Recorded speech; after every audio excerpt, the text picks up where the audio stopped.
Assalamualaikum warahmatullahi wabarakatuh.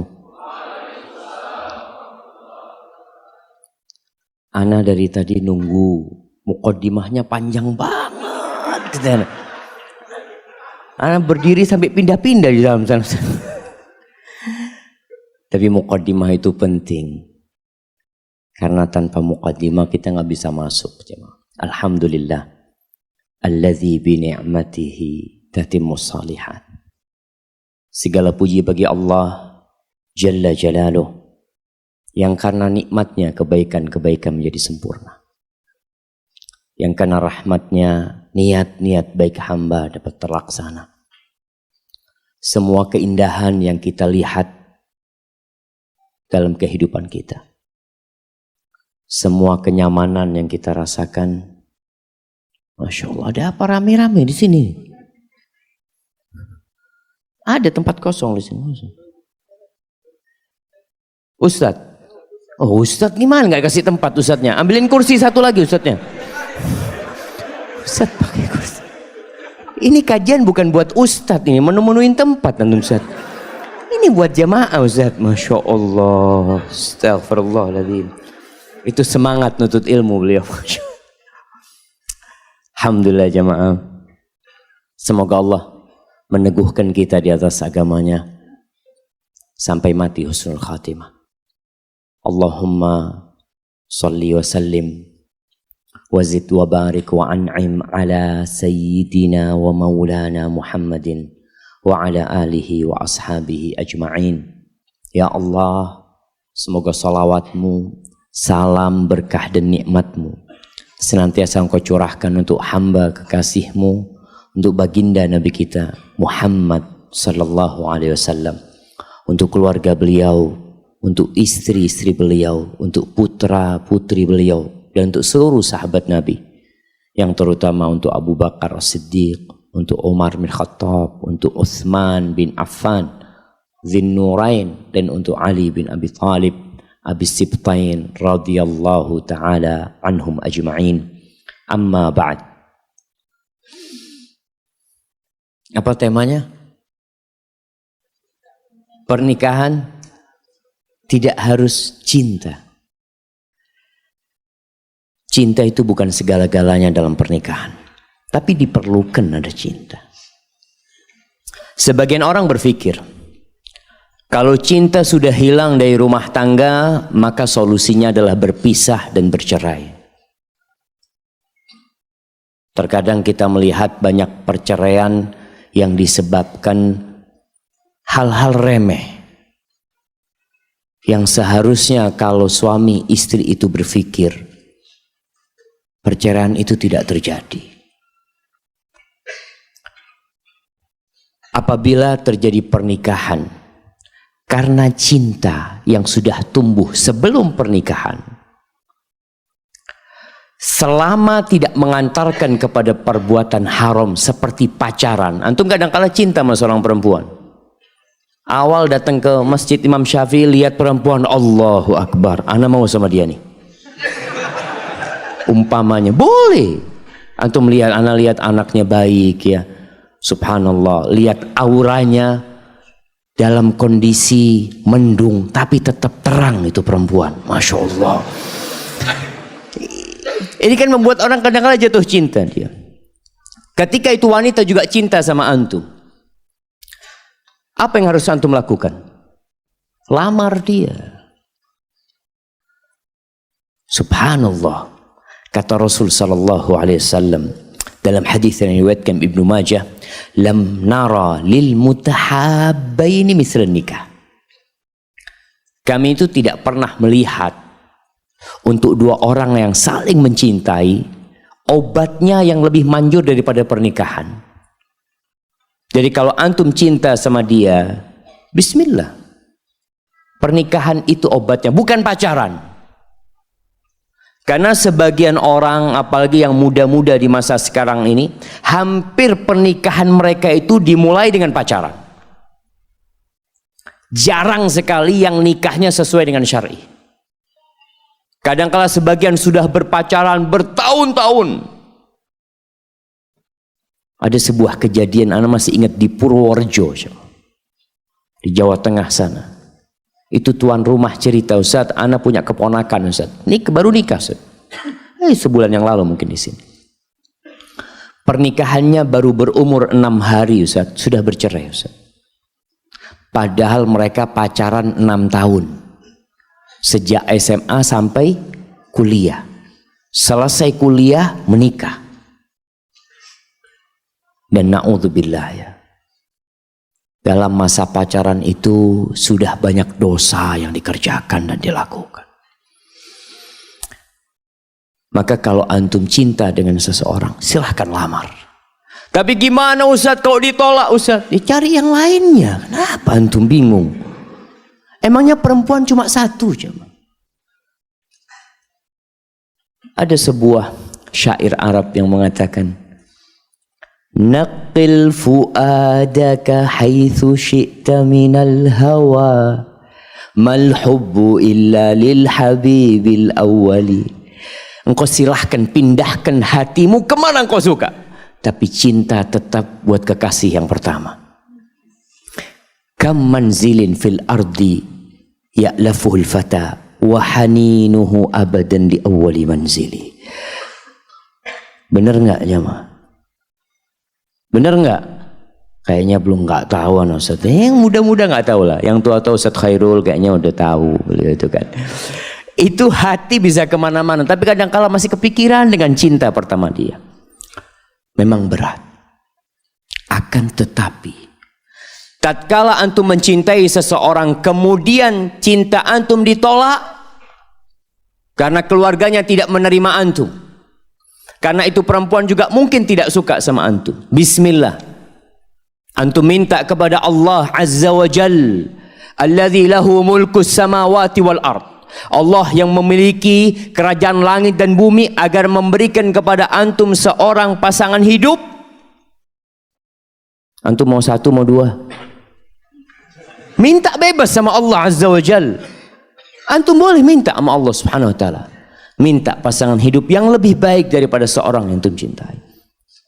Jamaah, kalau antum lihat orang tua yang muda-muda nih, ngelihat orang tuanya, kadangkala antum melihat kayaknya ayah sudah nggak cinta sama ibu, kayaknya ibu sudah nggak suka sama ayah. Kenapa? Sering terjadi keributan Ustaz. Tapi kenapa rumah tangga mereka bertahan?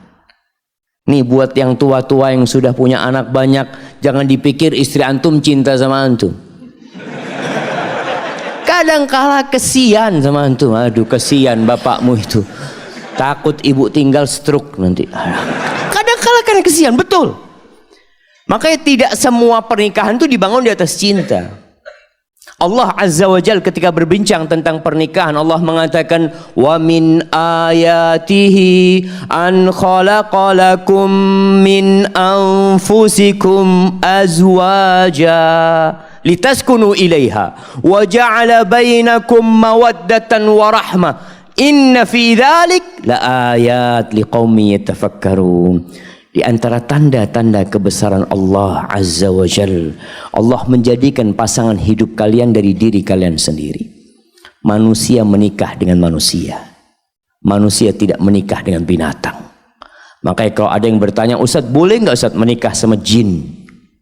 Umpamanya Allah menjadikan pasangan hidup kita dari diri kita sendiri. Apa tujuannya? Litaskunu ilaiha, agar kalian mendapatkan kedamaian, ketenangan, ketentraman, sakinah yang dicari. Cinta gimana? Allah yang bikinin cinta nanti.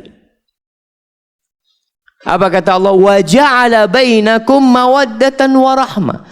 Allah menjadikan di antara kalian cinta dan kasih sayang.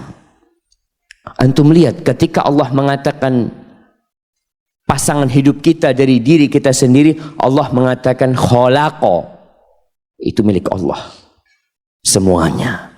Tapi tatkala bicara cinta dan kasih sayang, Allah bicara ja'ala. Sebagian ahli tafsir mengatakan harus ada usaha dari kita untuk menumbuhkan cinta dan kasih sayang. Wa ja'ala bainakum mawaddatan wa rahmah. Inna fi dzalik. Yang seperti itu ada tanda-tanda kebesaran Allah Azza wa Jalla. buat orang-orang yang mau berpikir. Ketika antum menikah karena cinta dan antum tidak melakukan yang haram sebelum pernikahan itu, insya Allah pernikahan antum akan langgeng dan harmonis. Tapi sebaliknya, kalau ternyata sebelum menikah antum telah melakukan yang haram dengan itu perempuan, na'udzubillah min dzalik, antum telah berjalan berduaan dengan itu perempuan, antum telah memegang tangan itu perempuan, mungkin antum mencium itu perempuan, na'udzubillah, mungkin antum berzina dengan itu perempuan, kemudian menikah, ketahuilah pernikahan antum kalau tidak bertobat akan berakhir dengan perceraian. Kenapa? Antum pernah melihat orang yang sedang pacaran lengket kayak perangko coba. Ketika pacaran naik motor, ya subhanallah, itu sampai merangkul kepada pacarnya. Kadang-kala di tempat yang gelap-gelap mereka berduaan, tempat yang remang-remang. Ketika sudah menikah, nggak ada lagi rangkulan hangat itu coba. Kenapa hilang? Karena setan kerjanya berbeda. Sebelum menikah, kerjanya setan itu bagaimana membuat dua orang ini berzina. Terus setan membisikkan hal itu, menggoda hal itu. Ketika sudah menikah, setan bekerja lagi, tapi memisahkan antara kalian berdua. Bahkan termasuk dosa yang paling dicintai setan adalah perceraian. Ahibati fillah, ada sebuah kejadian di masa Umar bin Khattab radhiyallahu taala anhu. Dalam sebuah athar yang diriwayatkan Imam Bukhari dalam kitabnya At-Tarikhul Kabir, diceritakan di masa Umar bin Khattab radhiyallahu taala anhu ada seorang lelaki yang namanya Ibnu Abi Azra Ad-Du'ali. Nama dia buruk di kota itu, mungkin di Madinah. Orang nggak suka sama dia karena terkenal perempuan-perempuan yang dia nikahin selalu gugat cerai. Ini pertanda lelaki itu nggak baik. Antum kalau menikah, cerai, menikah, cerai, menikah, cerai, orang akan berprasangka buruk sama antum. Ada apa sama antum? Akhirnya laki-laki ini ingin membersihkan namanya. Dia ingin menyampaikan kepada manusia yang ada bahwa penyebab perceraian itu bukan dirinya, tapi perempuan-perempuan itu. Pulang dari masjid, dia ajak Abdullah bin Abi Arqam ke rumahnya. Dia ingin kasih tahu, engkau sindah ke rumahku supaya engkau tahu gimana istriku. Masuk ke rumahnya, dia berkata kepada istrinya. Ibnul Arqam ini mendengarkan, Abdullah bin Arqam itu mendengarkan komunikasi suami istri ini. Apa kata Ibn Abi Azra mengatakan kepada istrinya, anshuduki billah, aku minta kepadamu dengan nama Allah, hal tubghidinani, apakah kamu membenci aku? Kata istrinya, la tunashidni, udahlah, kau jangan minta sama nama Allah, apa, nggak usah lah, ngomong yang lainnya aja lah, nggak usah bicara tentang cinta. Qala bala, enggak, aku minta engkau dengan jujur sampaikan, engkau cinta sama aku enggak?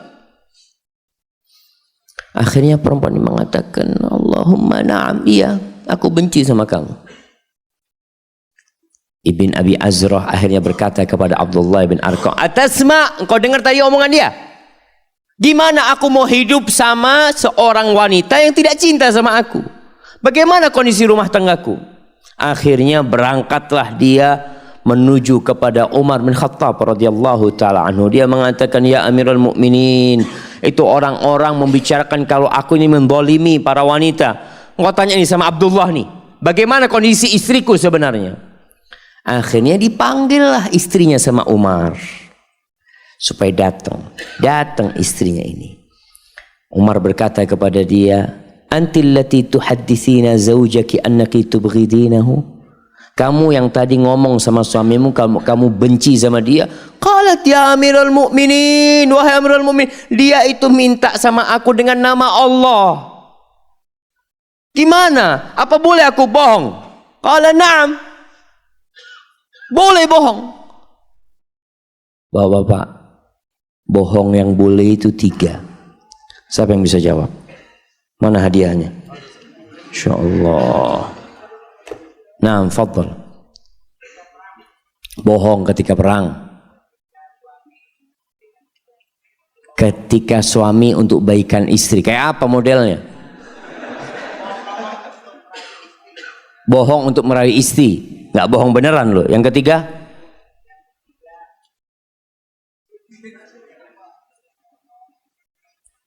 Antum pernah bohong nggak sama istri? Hah? Sering bohong? Allahu Akbar. Nah, kirim hadiahnya. Tinggal 1 lagi. Nah,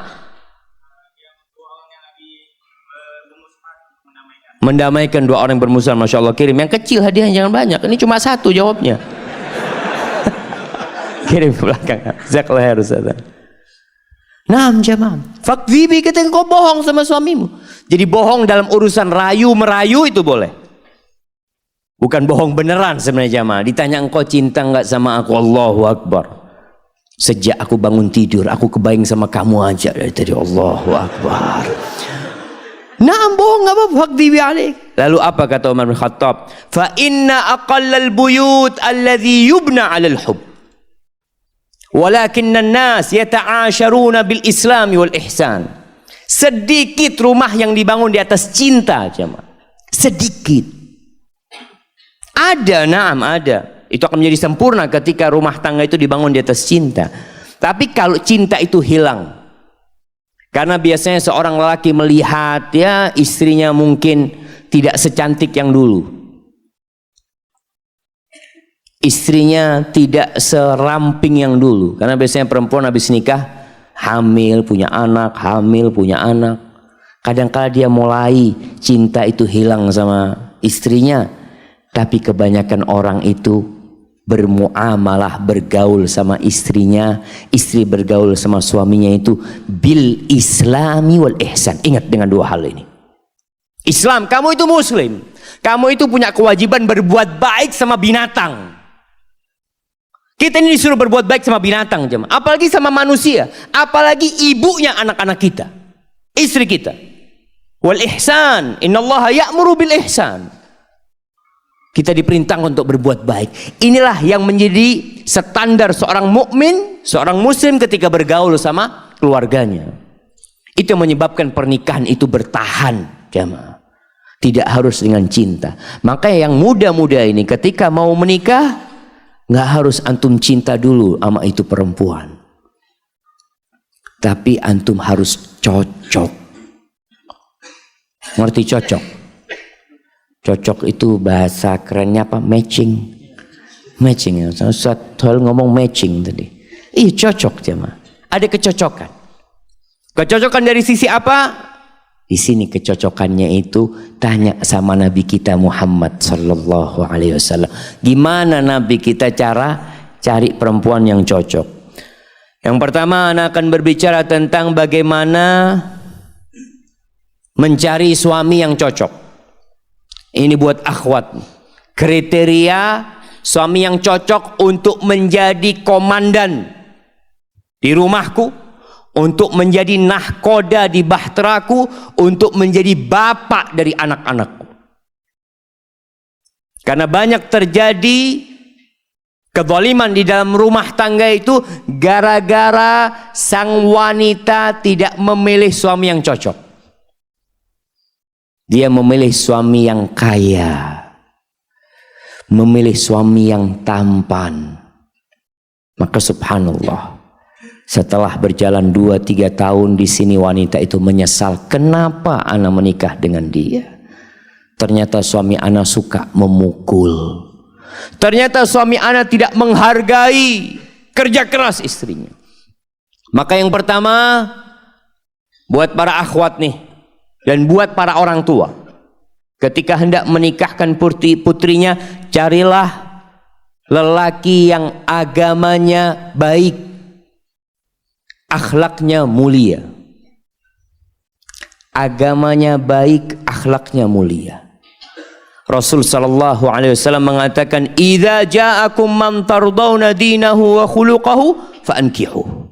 Apabila datang kepada kalian meminang putri kalian, meminta diri kalian seorang lelaki yang agamanya kalian ridhoin, yang akhlaknya kalian ridhoin, kawinkan. Nggak usah pikir panjang, nikahkan. Dua syarat ini terkumpul, nikahkan. Illa taf'alu, kalau kalian tidak melakukannya, karena kebanyakan orang tadi berpikir dunia, berpikir warna kulit, berpikir rambutnya, aku kurang cocok sama rambutnya Pak Ustaz. Kamu mau yang rambut kayak apa? Ana mau yang keriting kecil-kecil Ustaz. Oh, nggak cocok gitu kan. Kadang-kadang seperti itu, orang punya nafsu, punya syahwat jemaah. Tapi kata Nabi SAW itu dua. Kalau kalian tidak melakukan itu, takun fitnatun fil ardi wa fasadun kabir. Maka dampaknya akan terjadi kekacauan di Indonesia. Akan terjadi kekacauan di Banjarmasin sini. Di muka bumi ini. Akan terjadi kerusakan yang tidak kecil jemaah. Kabir. Kata Nabi SAW. Kenapa lampunya mati ya? Alhamdulillah. Gimana? Memang dimatikan. Oh, ada yang main skakel tadi. Baik, antum bisa lihat kenapa penjara penuh dengan penjahat-penjahat. Kenapa banyak orang-orang yang kena narkoba? Kenapa banyak anak-anak yang jadi begal? Karena ketika pernikahan tidak melihat kepada agama dan akhlak. Negeri kita yang luas ini jamaah, Indonesia yang memiliki 250 juta penduduknya lebih, itu bermula dari pasangan suami istri jamaah. Bermula dari pasangan suami istri. Bermula dari Adam alaihissalam bersama Hawa. Terus ke Indonesia. Jadi kalau bicara bagaimana memperbaiki Indonesia, bagaimana menuju Indonesia yang lebih mulia, yang lebih dihargai, yang lebih terhormat, pilihlah pasangan hidup yang akhlak dan agamanya mulia. Qalu wa in kana fi, para sahabat masih berat. Kita tahu di masa Arab jahiliyah mereka itu yang dipandang adalah nasab, yang dipandang adalah harta. Maka para sahabat mengatakan wa in kana fi, gimana kalau dia betul secara agama baik, secara akhlak mulia, tapi ada kekurangan. Dari sisi mungkin miskin, bukan anaknya pejabat, bukan orang ya yang dikenal di masyarakat. Kata Nabi SAW, idza ja'akum man tardawna dinahu wa khuluquhu fa'ankihu.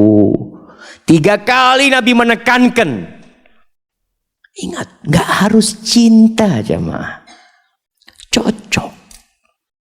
Maka orang tua ketika mengatakan kepada putrinya, nak, abah kok cocok sama anak muda itu, nak ya. Terus gimana cara mengetahui agama seseorang? Kalau bicara agama, para ulama berbicara ada batas minimal agama seseorang. Disebut orang ini agamanya baik, ada batas minimal. Apa batas minimal? Melaksanakan yang wajib-wajib, meninggalkan yang haram. Nggak harus lulusan pesantren, nggak harus hafal Quran. Tapi anak ini alhamdulillah sholat 5 waktu di masjid. Agamanya baik. Dia tapi Ustadz, dia nggak paham ilmu agama Ustadz. Tapi dia mau belajar, alhamdulillah. Sudah cukup. Akhlak, nah akhlak itu ada 4 dasar akhlak mulia. Yang pertama asy-syaja'ah, kata Ibnul Qayyim, pemberani orangnya. Jangan menikahkan putrinya dengan lelaki yang takut sama cicak, takut sama suara petir. Ada orang jemaah, ada suara petir. Gimana kalau bapaknya dengar petir ambil bantal, Biasanya bantal itu ditaruh di bawahnya kepala ya, Ma. Ini bantal taruh di atasnya kepala. Anak-anaknya gimana? Syaja', pemberani. Yang kedua, al-adl. Orangnya adil dalam bermuamalah, Masya Allah. Dia tidak melakukan kezaliman. Yang ketiga, sabar. Orangnya penyabar, nggak emosional. Ini penting jamaah. Jadi kalau bicara akhlak, antum cari tahu tentang fulan ini gimana. Aduh, fulan pemarah. Sudah jangan. Antum punya anak nanti dimarahin terus sama dia. As-sabr. Sabar dalam melaksanakan kewajiban, sabar meninggalkan kemaksiatan, sabar menghadapi musibah, sabar menghadapi orang lain. Yang keempat, al-iffah. Menjaga kehormatan dirinya, menjaga kehormatan keluarganya. Dia tidak membiarkan kemungkaran terjadi. Lah, ini 4 dasar akhlak yang mulia. Ada 4 dasar akhlak buruk. Ibnu Qayyim juga menjelaskan 4 pokok akhlak yang buruk ini. Yang pertama adalah al-jahl, kebodohan. Yang kedua, kezaliman. Yang ketiga, al-ghadab, amarah. Yang keempat, asyahwah, suka mengikuti syahwatnya. Jadi cari tahu. Mau cari tahu akhlak, jangan di masjid. Di masjid ini semua orang baik jemaah. Antum bisa lihat, nggak ada yang buruk. Kalau mau tahu akhlak seseorang di mana? Di tempat kerjanya, di rumahnya. Tanya sama tetangganya, tanyakan kepada sahib-sahibnya. Bukan di masjid. Di masjid untuk mengetahui agama seseorang. Mau tahu agama seseorang, tanya sama Ustaz Khairul, tanya Ustaz Ahmad, sama Ustaz gimana fulan Ustaz? Oh fulan yang mana? Itu yang rumahnya dekat masjid Imam Syafi'i Ustaz. Oh Masya Allah fulan itu. Biasanya kalau datang ke masjid itu waktu khutbah kedua. Khutbah kedua kan Ustaz di atas ketahuan. Oh ini telah tahu Ustaz yang telat tuh jamaah. Seperti itu. Artinya tanya sama Ustaz untuk urusan agama. Akhlak. Pernah suatu hari Umar bin Khattab radhiyallahu taala anhu sedang di Masjid Nabawi, mungkin dia ada seorang yang mau jadi saksi. Jadi saksi. Ternyata jadi saksi itu nggak orang sembarangan. Umar bertanya kepada orang ini ketika mau jadi saksi, "Man yuzakkik?" Siapa yang memberikan rekomendasi kepadamu kalau engkau orang baik? Akhirnya dia bawa seseorang, ini fulan. Ana ya Amirul Mukminin, kata dia. Ata'rifuhu? Kau kenal sama dia? Naam. Oh, kenal sama dia kamu. Hal safarta ma'ahu? Engkau pernah melakukan perjalanan sama dia? Lah, enggak pernah. Taib. Hal amaltahu bidirhamin au dirhamin? Engkau pernah urusan fulus sama dia? 1 dirham, 2 dirham? Enggak pernah. Taib. Pertanyaan ketiga. Hal jawartahu fa'arafta mudkhalahu wa makhrajahu? Apakah engkau hidup bertetanggaan dengan dia sehingga engkau tahu keluar masuknya dia? Kata orang ini, la. Oh, rubbama ra'aitahu yusalli fil masjid. Mungkin engkau melihat dia sholat di masjid, kemudian engkau memberikan rekomendasi. Iya ya Amirul Mukminin. Iya, kata dia. Engkau nggak kenal sama orang ini. Itini biman ya'rifuka, datangkan kepada aku orang yang kenal sama kamu. Jadi nggak asal pilih jamaah. Orang tua tolong dicari tahu tentang akhlaknya calon suami anaknya. Sekarang ini ada yang namanya biro jodoh online. Ada beberapa ustadz bikin aplikasi untuk cari pasangan hidup online. Silahkan dimanfaatkan, tapi jangan percaya dengan tulisan itu orang. Wallahi jamaah, ana sudah buktikan sendiri. Banyak tulisan-tulisan itu bohong. supaya dia diterima. Dia sebutkan, ana muridnya Ustadz Khairul, ana selalu gini. Masya Allah. Tanya sama Ustadz kenal sama fulan? Allahu a'lam, nggak tahu ana sama fulan.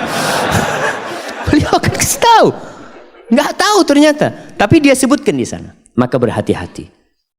Jadi tanya sama, gimana fulan? Wallahi fulan ini terus terang Ustadz punya utang sama ana 2 tahun nggak bayar. Hati-hati antum yang punya utang. Baik. Kemudian tadi yang syarat yang pertama agama, yang kedua akhlak, yang ketiga orang itu mampu memberi nafkah kepada putri kita, kepada istrinya. Enggak harus kaya, enggak, tapi mampu memberikan nafkah. Dalam hadis riwayat Muslim, Rasulullah sallallahu alaihi wasallam ketika menceritakan tentang 2 orang yang meminang seorang sahabat wanita, dikatakan, amma Abu Jaham fala yada'u asahu an atiqihi. Abu Jaham itu tidak pernah menurunkan tongkatnya dari pundaknya. Ada yang menafsirkan dia suka memukul atau dia suka safar. Jadi kalau punya suami suka keluar kota nggak enak juga. Apalagi kerjanya merantau umpamanya 6 bulan di pantai. Ada teman-teman yang kerja mungkin 2 tahun. Itu berat buat istri. Engkau kalau memilihkan seorang suami buat putrimu harus ngelihat ini juga. Dilihat, nak, suamimu ini kerjanya di luar negeri, nak. Engkau akan ditinggal. Siapkah engkau dengan seperti itu? Kalau nggak siap jangan. Supaya pernikahannya langgeng. Kalau nggak siap sudah nggak jadi. Rasul SAW menjelaskan, nih, calon suamimu itu seperti ini orangnya. Tidak pernah meletakkan tongkat dari atas punggungnya. Kinayah, kiasan sebagai orang itu suka safar atau suka memukul. Supaya engkau kalau terima dia, engkau terima kekurangan dia. Baik. Adapun wa amma Muawiyah fasa'lukun la malalahu. Adapun Muawiyah, dia ini orang miskin, nggak punya harta. Artinya nggak bisa memberikan nafkah kepada dirimu. Jadi kalau ada anak-anak muda mau nikah masih kuliah, boleh. Tapi jangan merepotkan orang tua. Jangan merepotkan orang tua. Banyak orang tua mengeluh, Ustadz, anak-anak SMA, kuliah, minta nikah Ustadz. Suruh nikah nggak apa-apa, ngomong. Tapi jangan ngerepotkan orang tua. Cari duit sendiri. Kadang-kadang dia belum mampu. Yang dianjurkan menikah itu sama Nabi SAW siapa? Man istata'a minkumul ba'ah, yang punya kemampuan. Tapi Ustaz, fitnah sekarang besar. Kalau nggak menikah bahaya Ustaz. Puasa. Masih ada solusinya. Ana sudah puasa Ustaz, tapi fitnah masih. Insya Allah antum hidup di hutan, nggak apa. Insya Allah nggak terfitnah di sana jamaah. Masalahnya kita kurang menundukkan pandangan. Maka carilah pasangan hidup yang mampu memberikan nafkah. Nggak harus kaya. Jadi jamaah, ada sebuah cerita tentang bagaimana seorang lelaki, subhanallah ya. Kakak kelas sana cerita dulu. Bicara nikah nggak harus punya pekerjaan tetap, tapi tetap bekerja. Biasanya kan orang tua bingung ngelihat, nah itu calon suamimu kerjaannya belum tetap, nah kata dia. Dia kerjanya serabutan. Alhamdulillah, yang penting mau bekerja. Rizki itu tidak harus dengan bekerja jamaah. Subhanallah, ada rizki dari arah yang tidak disangka-sangka. Yang orang nggak akan berpikir, ya Allah kok bisa fulan dapat rizki itu. Itulah Ar-Razzaq Dzul Quwwatil Matin. Kembali ke cerita bagaimana seorang lelaki ketika dia mau melamar seorang wanita. Itu subhanallah. Perempuan itu setiap dilamar oleh laki-laki, yang lamar ini orang-orang sukses jamaah. Semuanya mundur. Karena apa? Karena orang tuanya ketika datang itu lelaki melamar ditanya, mau dikasih berapa anak saya? Di sini berapa pasarannya Ustaz? Nah, nggak tahu Ustaz. Berapa pasarannya di Banjar jamaah? Berapa? 30? Ada 50? Iya. Oh, yang 50 yang bagus jamaah. Nah, astagfirullahaladzim. Jadi 20 yang pertengahan gitu. Masya Allah. Tapi memang ada mahar, itu ada mahar standar jemaah. Setiap kampung itu punya standar yang berbeda-beda. Dan itu diperbolehkan dalam agama, nggak ada masalah itu. Umpamanya umumnya 30 juta. Sudah, orang tuanya tanya mau dikasih berapa? Bingung mau dikasih berapa. Ini anaknya orang kaya. Akhirnya mundur semua. Datanglah seorang pemuda, dia dengar tentang anaknya fulan ini, anaknya orang kaya ini. Dia ngomong sama sahib-sahibnya, ana mau melamar dia, siapa tahu diterima. Ya Allah, orang yang lebih sukses dari kamu mundur, apalagi kayak kamu. Punya kan, ya bismillah kan, siapa tahu diterima. Berangkat dia melamar jemaah. Ini tidak harus cinta, tapi cocok. Berangkat dia. Sampai ke sana ngobrol sama calon mertuanya. Sama ditanya sama calon mertuanya. Mau dikasih berapa anak saya? Apa kata calon mertua? Kata calon menantunya, Bapak minta berapa?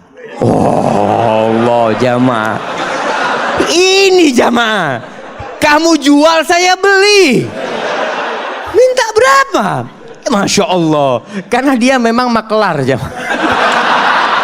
Dia itu kerjanya maklar kemana-mana. Jadi ngomong gitu tuh biasa dia. Dia minta berapa Bapak gitu. Waktu itu sebelum Krismon jamaah. Oh zaman ini ceritanya jamaah. Kata orang tuanya berapa? 15 juta nggak apa-apa kata dia. Cuma 15 juta paman kata dia. Subhanallah jemaah. Jangan paman. Masa anaknya Ami yang dari kecil Ami rawat ya, Ami besarkan, Ami sekolahkan, cuma dihargai 15 juta, Ami anak kasih 1 miliar. Betul ini ceritanya jemaah. Tapi sekarang anak nggak punya duit. Iya, memang dia nggak punya duit. Artinya dia ingin ngasih gitu jemaah. Antum ketawa. Subhanallah jemaah. Subhanallah. Akhirnya ya sudah. Diterima jemaah. Itu keluar dari sana teman-temannya bingung. Kok bisa diterima kamu kata dia. Ada ceritanya kata dia. Masya Allah. Akhirnya menikah. Menikah dengan utang dia. Mahar itu boleh utang. Makanya ketika antum menikah, kan orang tua mengatakan maharnya sekian tunai atau utang. Walaupun anak nggak pernah dengar yang utang jemaah ya.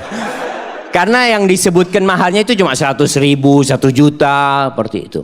Padahal kadang-kala maharnya di zaman sahabat itu, maharnya itu 1 kebun kurma jemaah. Isinya 400 pohon jemaah. Berapa miliar itu jemaah. Nah, itu bisa utang. Akhirnya menikah. Setelah menikah tetap kerjanya serabutan dia ya, maklar, jual ini, jual itu. Dia punya utang 1 miliar. Subhanallah jemaah. Suatu saat dia cerita, mertuanya ini ngobrol sama menantu-menantunya yang kaya-kaya, cuma satu yang miskin jemaah.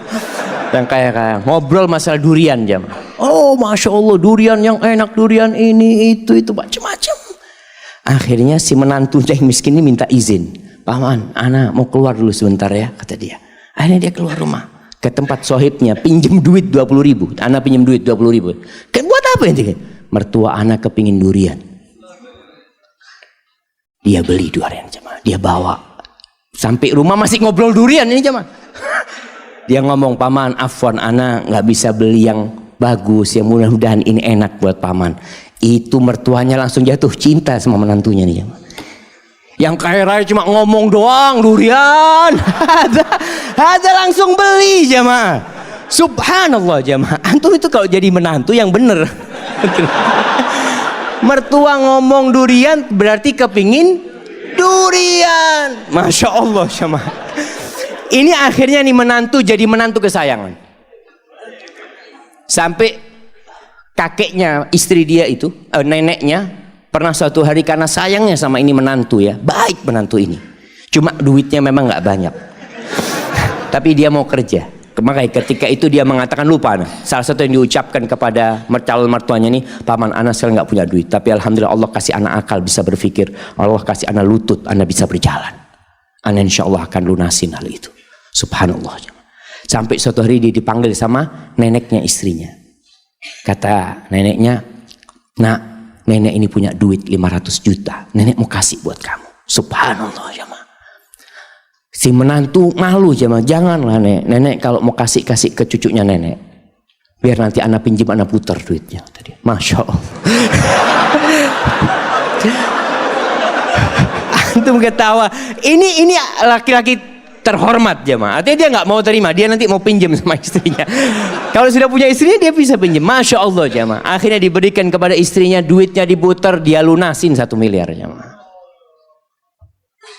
Maka carilah laki tadi yang nggak harus punya pekerjaan tetap. Masih banyak masyarakat Indonesia itu yang berpikir kalau cari pasangan hidup yang pegawai, yang sudah punya gaji tetap. Jangan sama orang yang baru usaha kecil-kecil, nanti bangkrut dia katanya. Kalau pegawai kan ada jaminan nanti, ada jaminan masa tua macam-macam. Lah, nggak harus. Maka itu kriterianya. Allah Subhanahu wa taala mengatakan, in yakunu fuqara yughnihimullah min fadlih wa ankihul ayama minkum wassalihin min ibadikum wa imaikum in yakunu fuqara yughnihimullah fadlih. Kalau mereka orang-orang fakir yang kalian nikahkan, Allah yang akan cukupi. Ini kejadian lain. Ada seorang wanita menikah dengan seorang lelaki karena dia sukses. Subhanallah, ketika suaminya bangkrut, minta cerai. Padahal sudah punya anak. Karena dia berpikir mau hidup senang dengan kekayaan. Wallahi jamaah ketahuilah, kebahagiaan itu tidak didatangkan dari luar. Kebahagiaan itu tuh bukan di rumah yang mewah, bukan di mobil yang mahal. La, kebahagiaan itu sesuatu yang ada dalam jiwa antum. Nerima. Irda bima qasamallahu lak takun aghnan nas. Kata Nabi SAW, ridholah engkau dengan apa yang Allah berikan kepadamu, engkau akan jadi orang paling kaya, kata Nabi SAW. Tapi adapun kalau mau cari istri, maka Rasul SAW mengatakan, tunkahul mar'ali arba. Wanita itu dinikahin karena 4 hal. Nah, yang sudah menikah bisa sebutkan, anak kasih hadiah. Nah, yang sudah menikah, antum sudah nikah. Nah, berdiri. Karena kecantikannya. 4. Karena kekayaannya. Karena keturunannya, nasabnya. Karena nggak mandul. Agamanya mana? Taib, tunggu dulu pertanyaannya. Antum menikahi istri antum nggak nyebutkan agama, berarti antum cuma 3. Kenapa antum nikahin istri antum?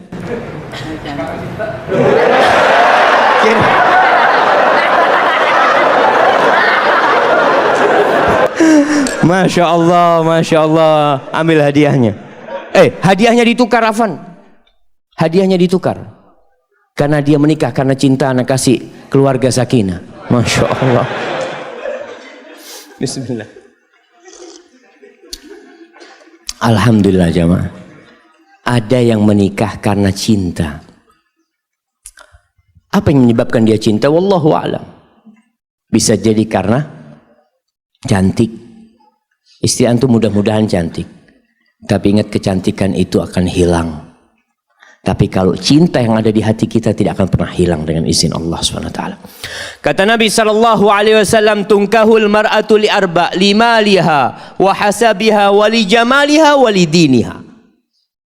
Karena kekayaannya, sebagian orang mengatakan, alhamdulillah ana mau cari perempuan kaya Ustaz. Kenapa? Ana sudah lama hidup susah Ustaz. Paling nggak bisa numpang hidup nyaman dengan hartanya istri. Ada. Janda nggak apa-apa janda. Ada yang seperti itu jemaah. Maka antum jangan heran ketika melihat anak muda menikah janda sama umur, dia umur 20, istrinya umur 35. Janda punya anak 2. Nggak apa-apa, mungkin karena hartanya dia menikah. Yang kedua, karena nasabnya yang mulia. Keturunan Raja Banjar. Masya Allah. Yang ketiga, karena kecantikannya. Ini normal orang menikahin wanita karena kecantikannya. Yang keempat, karena agamanya. Lalu apa kata Nabi SAW? Fadfar bidhatid din taribat yadak. Kalau engkau ingin beruntung dalam kehidupanmu, engkau ingin merasakan kebahagiaan, keharmonisan dalam rumah tanggamu, fadfar bidzatid din. Berbahagialah engkau mendapatkan wanita yang agamanya baik. Seperti tadi kita bicarakan, ada standar minimal perempuan baik secara agama. Apa? Apa jemaah? Melaksanakan kewajiban. Ini yang pertama. Jadi standar perempuan itu melaksanakan kewajiban. Ustaz, tapi dia nggak pernah ngaji ke masjid, Ustaz. Nah, yang penting kewajiban dia laksanakan. Sholat yang 5 waktu, puasa di bulan Ramadan, dia menutup auratnya, dia berbakti kepada orang tuanya. Maka standar kewajiban ini paling minim harus ada. Kalau ada laki-laki yang menikahin wanita dengan mengatakan insya Allah nanti bisa diperbaiki Ustaz, berarti istrinya belum baik. Bisa jadi antum memperbaiki, bisa jadi antum diperbaiki sama dia. Antum tahu dengan salah seorang pemimpin Khawarij, Imran bin Hittan, dia itu menikah dengan sepupunya. Sepupunya itu dari kalangan orang-orang Khawarij, cantik, dan disebutkan Imran ini orangnya jelek. Dia menikahin itu perempuan sepupunya dengan harapan bisa merubah. Ternyata dirubah sama sepupunya. Maka kalau bicara antum mengatakan insya Allah bisa diperbaikin, apakah antum punya kemampuan untuk memperbaiki? Ada lelaki-lelaki yang tidak bisa memperbaiki jemaah. Apalagi kalau dia sudah cinta sama istrinya, dia malah menuruti apa permintaan istrinya. Maka carilah yang sudah jadi. Boleh Ustaz, ana meminta perempuan yang hafizah, yang hafal Al-Quranul Karim. Boleh antum melamar kalau diterima. Kan antum cuma ngelamar. Orang itu boleh minta yang standarnya tinggi, Masya Allah, tapi belum tentu antum diterima. Ketika antum ditolak, jangan bawa hadis yang tadi. Bapak, tidak tahu hadis Nabi Muhammad SAW. Apabila datang kepada kalian seorang yang agama dan akhlaknya baik meminang, jangan ditolak, kawinkan. Saya ini orang soleh, Pak. Masya Allah. Jamaah, itu pertanda dia nggak soleh. Kalau dia orang baik, dia akan menerima takdir Allah Subhanahu wa taala. Jadi antum kalau ditolak ketika melamar seorang wanita yang agamanya Masya Allah, hafal Al-Quranul Karim, patuh sama kedua orang tua, akhlaknya mulia, maka kalau antum ditolak sama dia, mungkin antum harus memperbaiki diri. Antum belum pantas dapat dia. Terus gimana Ustaz? Cari yang di bawahnya dia, yang hafal juz 30. Kalau tadi 30 juz, antum turun levelnya. Nggak apa-apa jemaah. Artinya kita tahu diri lah ketika melamar. Baik, kemudian carilah wanita yang subur dan penyayang. Subur dan penyayang. Kata Nabi SAW, tazawwajul wadud al-walud fa inni mukathir bikumul umam yaumal qiyamah. Nikahilah wanita-wanita yang wadud, yang penyayang, walud, yang banyak anaknya. Masya Allah, ada perempuan yang subhanallah susah punya anak, tapi ada yang perempuan Masya Allah suaminya baru masuk rumah dia hamil. Ini Masya Allah. Jadi betul jamaah, subur sampai anaknya subhanallah. Ada seorang ustadz di Bondoso, anaknya itu insya Allah 28, kalau nggak 27, 28 dari satu istri. Subhanallah jemaah. Oh, Masya Allah. Makanya berusahalah antum ketika mencari, memang mencari wanita yang siap punya anak banyak. Karena sekarang ada wanita-wanita subur tapi nggak siap punya anak banyak, karena sudah rusak pemikiran dia. Dia berpikir, aduh 2 anak cukup. 2 anak cukup, laki perempuan, laki perempuan. Artinya 2 jenis. Tapi berapa ya terserah, dikasih sama Allah berapa. Ini yang perlu dikomunikasikan dengan calon istri juga. Ketika dia agamanya baik, insya Allah dia siap punya anak banyak. Banyak anak, banyak rezeki. Betul. Allah mengatakan nahnu narzuquhum wa iyyakum. Jangan dipikir anak antum makan rezeki antum. Tidak. Jangan dipikir anak itu makan rezeki bapaknya. Buktinya antum mati, anak antum masih hidup. Berarti dia makan rezeki dia. Carilah wanita yang subur. Dari mana kita tahu wanita itu subur? Dari mana jamaah? Dari jari-jarinya? Iya, dari keluarganya, Masya Allah. Dan biasanya kalau ada yang anaknya kembar, biasanya nanti kembar juga, ya seperti itu. Kemudian al-wadud, yang penyayang. Penting punya istri yang penyayang. Kalau enggak, anak antum ditinggal sama ibunya. Berapa banyak wanita-wanita yang anaknya banyak, subhanallah, istrinya pulang kerja capek, assalamualaikum, waalaikumsalam, istrinya Masya Allah, suaminya pulang kerja sampai rumah, masuk, istrinya sedang tiduran di sofa sama pegang HP, main WA dia. Ditanya, anak-anak kemana? Mana ya? Wallahu a'lam kemana anak.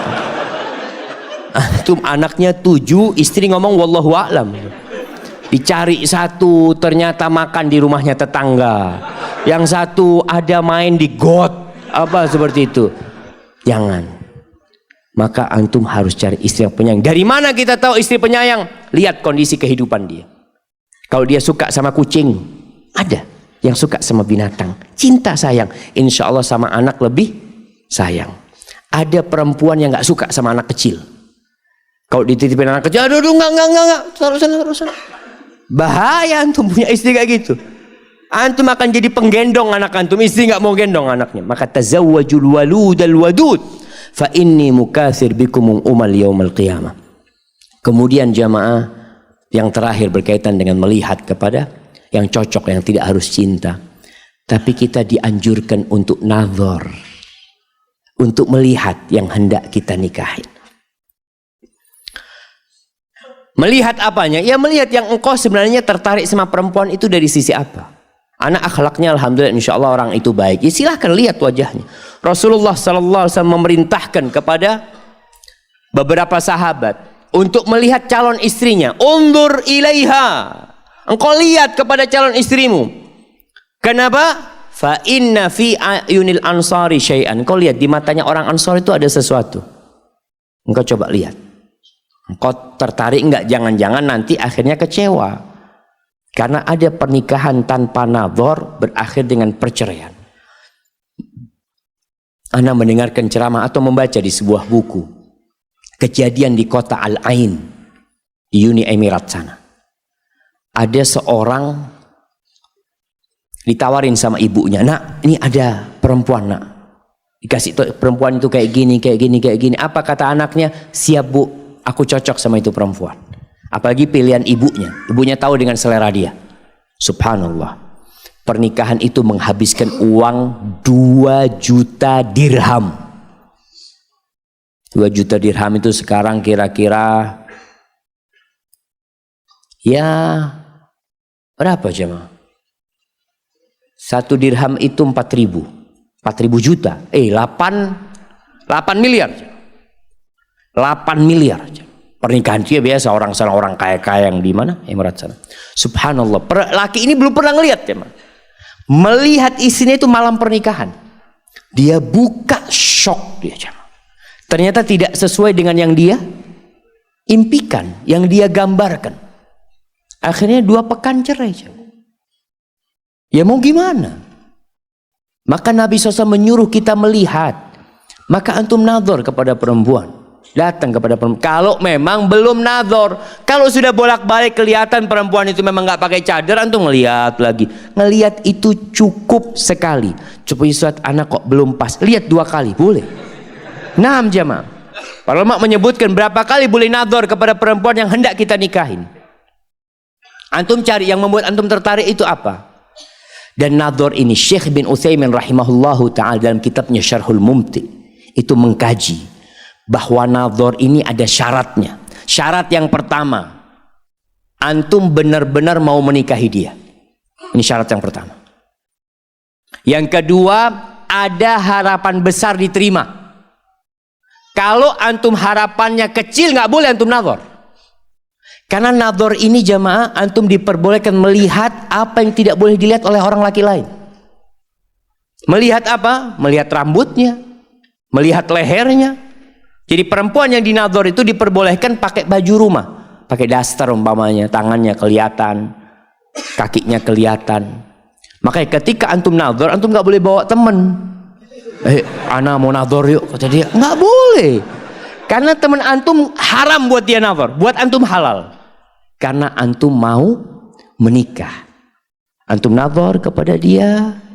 Kemudian kalau harapannya kecil, antum jangan nazar sudah. Karena ana punya teman subhanallah itu nazar 72 perempuan.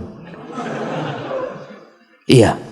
Dia nazar sana nggak cocok, nazar sana nggak cocok, nazar cocok tapi perempuannya nggak cocok sama dia. Betul, akhirnya setelah 70 jamaah dia nikah sama janda, ya nggak apa-apalah, yang penting ada istri.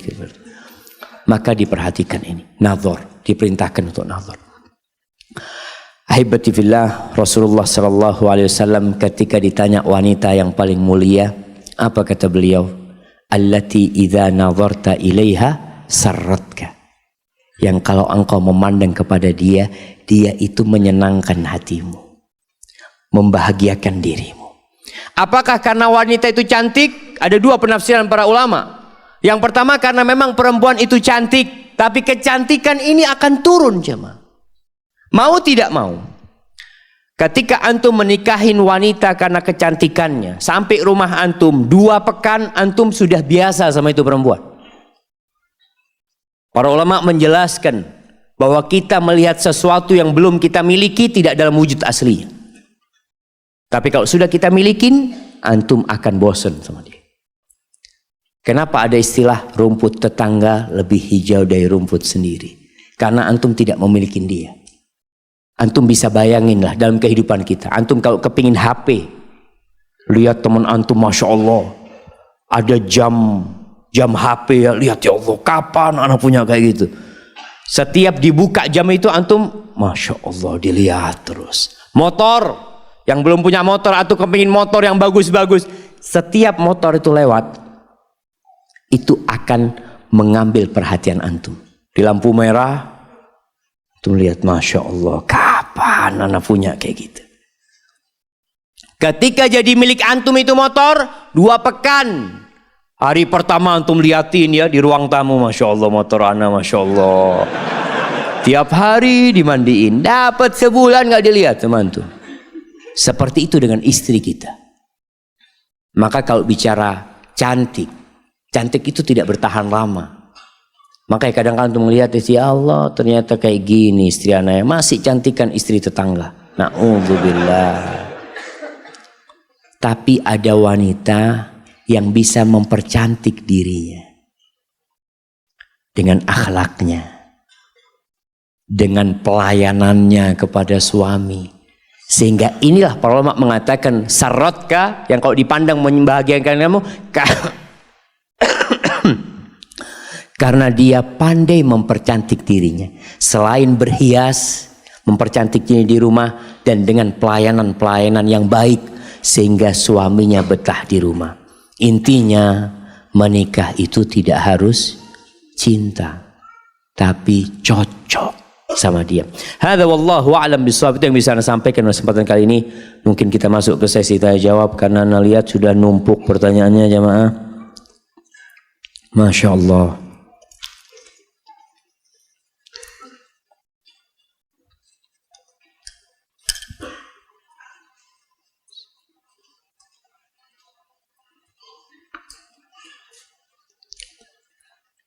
Assalamualaikum Ustaz. Waalaikumsalam warahmatullah.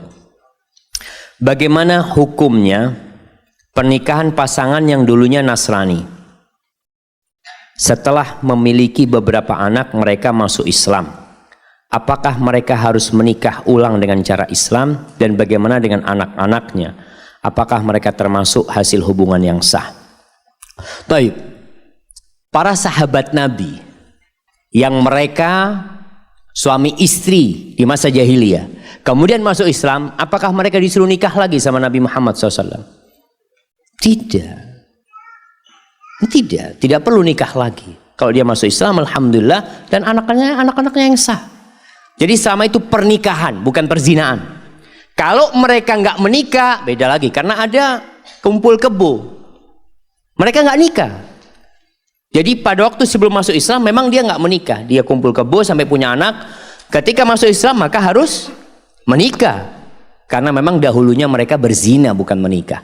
Tapi kalau yang menikah di agama sebelumnya, kemudian dia masuk Islam, maka pernikahannya sah. Dan Rasulullah SAW tidak pernah menyuruh sahabat Abu Bakar suruh kawin lagi, nggak ada.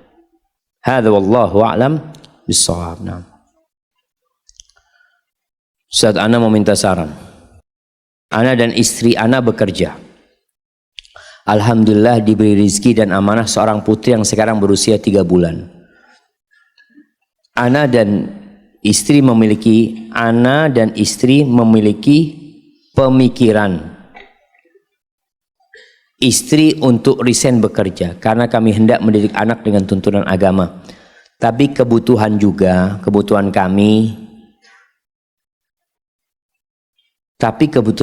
kami, anak dan istri tulang punggung keluarga masing-masing. Dan bila istri ana resign, alhamdulillah ada denda yang cukup mahal karena masih ikatan dinas. Mohon sarannya Ustaz. Barakallahu fiik. Yang pertama, jamaah, perempuan itu dibolehkan bekerja selama pekerjaannya sesuai dengan koridor-koridor syariat. Selama dia tidak melalaikan hak-hak suaminya, kewajiban-kewajiban dia sebagai seorang ibu. Walaupun hukum asalnya wanita itu di rumah. Itu hukum asalnya. Kenapa seperti ini? Apakah karena Islam membolimi wanita? Islam itu memuliakan wanita. Cari agama mana saja, buka kitab suci mereka, bandingkan bagaimana Islam memuliakan seorang wanita. Wanita itu dimuliakan. Dari sisi apa Ustaz dimuliakan? Masa dia sudah hamil dia disuruh cari duitnya? Dia melahirkan, merasakan sakitnya melahirkan. Menyusui, perempuan setelah melahirkan, jamaah, dia nifas, bagaimana rasa sakit dia, rasa perih dia. Masa seperti itu disuruh kerja, suruh cari duit? Suaminya yang wajib kasih nafkah. Dan buat para orang tua, mendidik anak perempuan beda dengan mendidik anak laki-laki. Mendidik anak perempuan dan membesarkan mereka itu, subhanallah, antum punya 1, 2, 3 anak perempuan, antum didik dengan benar, masuk surga insyaallah antum. Beda sama anak laki. Karena anak perempuan ini orang tuanya capek membesarkan, mendidik putrinya, menikah dibawa sama suaminya, jamaah. Hasil kerjanya itu dibawa sama suami. Karena kondisinya seperti itu. Pahalanya lebih besar daripada mendidik anak laki. Kalau anak laki, keluarga masih berharap kebaktian itu anak, masih membantu orang tuanya itu anak. Tapi kalau anak perempuan lah. Sehingga tolong para orang tua yang menikahkan putrinya, jangan intervensi sama rumah tangga putrinya. Dia sudah milik suaminya. Kalau dia bekerja kemudian suaminya minta berhenti bekerja, siapa yang harus taatin itu perempuan? Bapaknya atau suaminya? Suaminya. Kalau ada seorang ayah mengatakan, enak banget kamu, saya yang biayai kuliah dia, saya yang masukkan kerja dia, kemudian kamu minta dia resign, lah. Bahwa orang tua yang katakan seperti itu nggak bisa. Katakan kepada orang tua, kalau mau seperti itu jangan dikawinkan putrinya, bawa pulang. Karena ketika engkau menikahkan itu konsekuensi.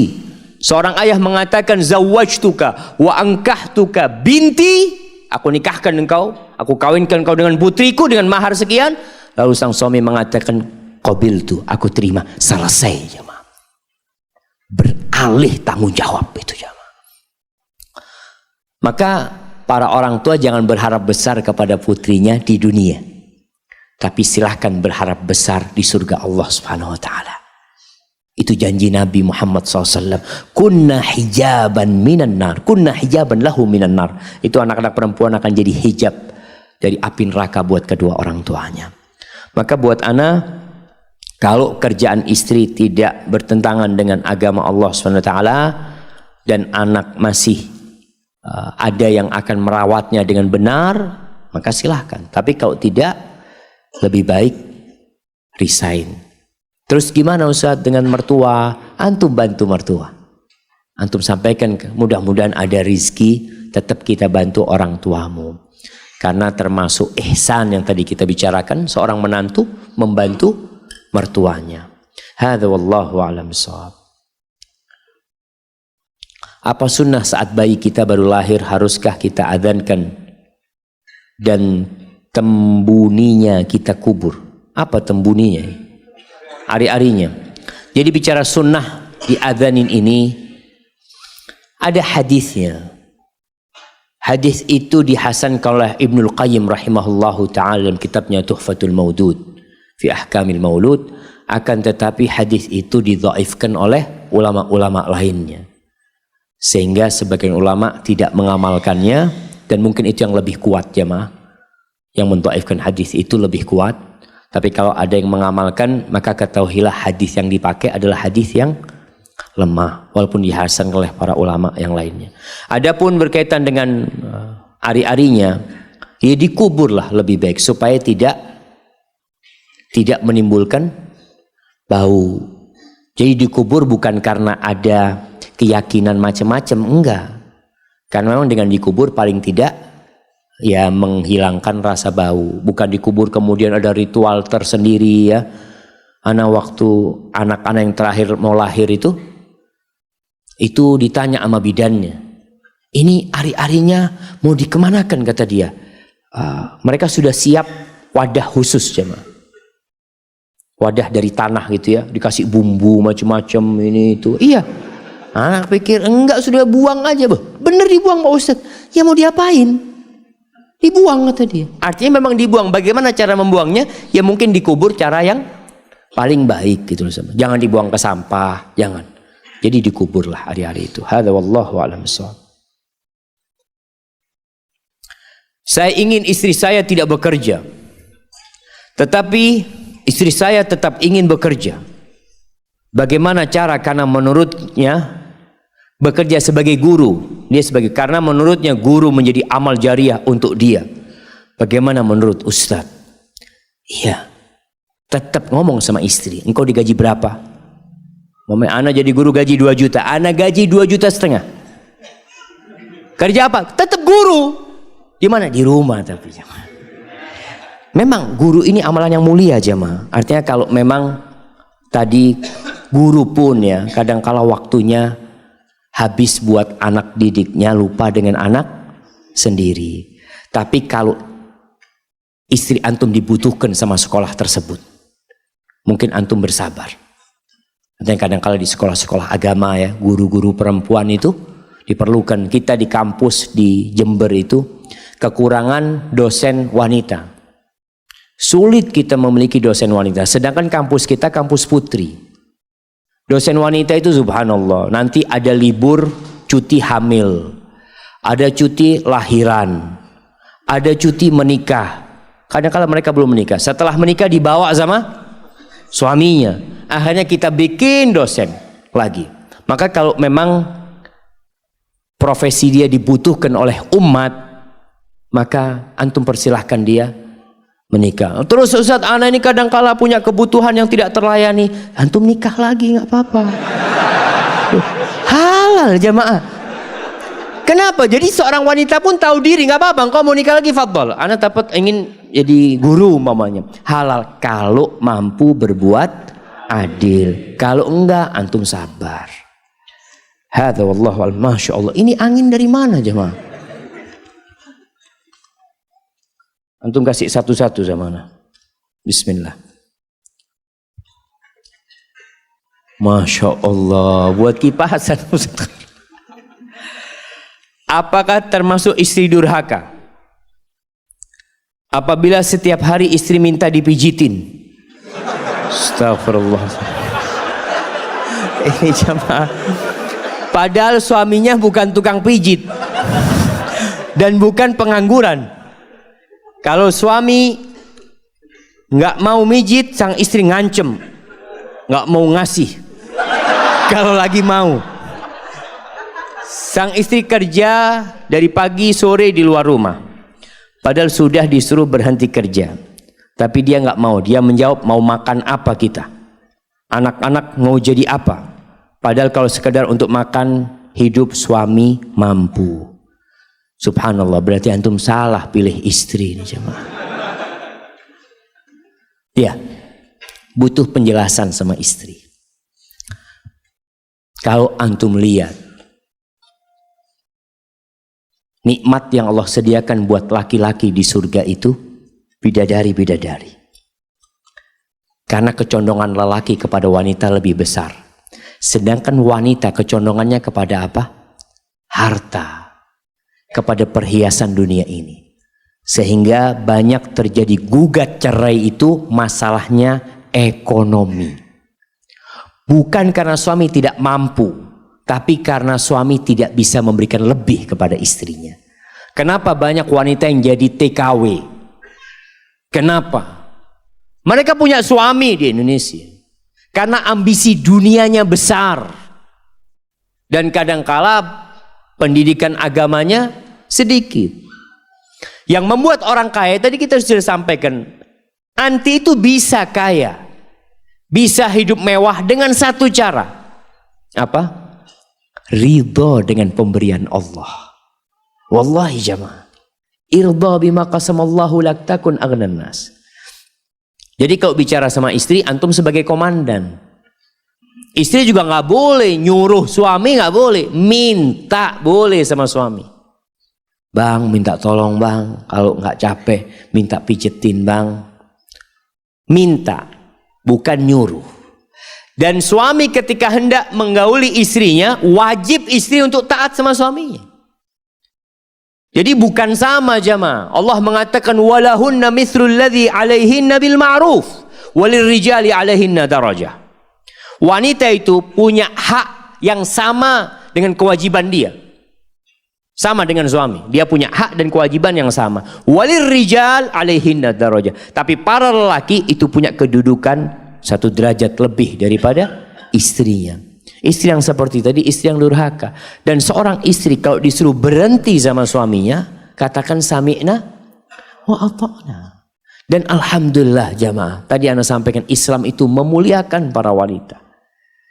Jadi bekerjanya wanita di luar itu jangan dipikir sebagai bentuk kemerdekaan buat wanita. Itu termasuk bentuk perbudakan buat wanita. Wanita dieksploitasi, dijual jamaah. Antum pernah melihat pameran-pameran mobil?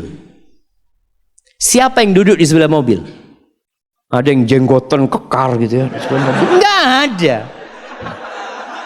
Kayak antum laku, antum daftar saya mau duduk di sebelah mobil. Enggak ada. Siapa yang dijual? Perempuan.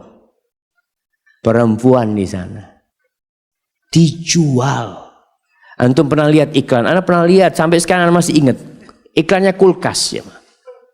Kulkas, lihat kenapa ada perempuan di sebelahnya. Oh, perempuan itu dijual untuk menarik para lelaki. Itu tujuannya. Padahal seharusnya perempuan itu bak permata yang disimpan oleh lelaki. Tidak ditampakkan kepada orang-orang banyak. Hadza wallahu a'lam bishawab. Bagaimana cara menghadapi suami yang tidak menafkahi lahir? Menafkahi lahir ini tidak kasih fulus gitu maksudnya.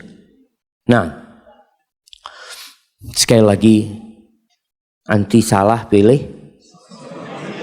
suami. Ada yang salah pilih istri, ada yang salah pilih suami. Kenapa anti mau sama dia?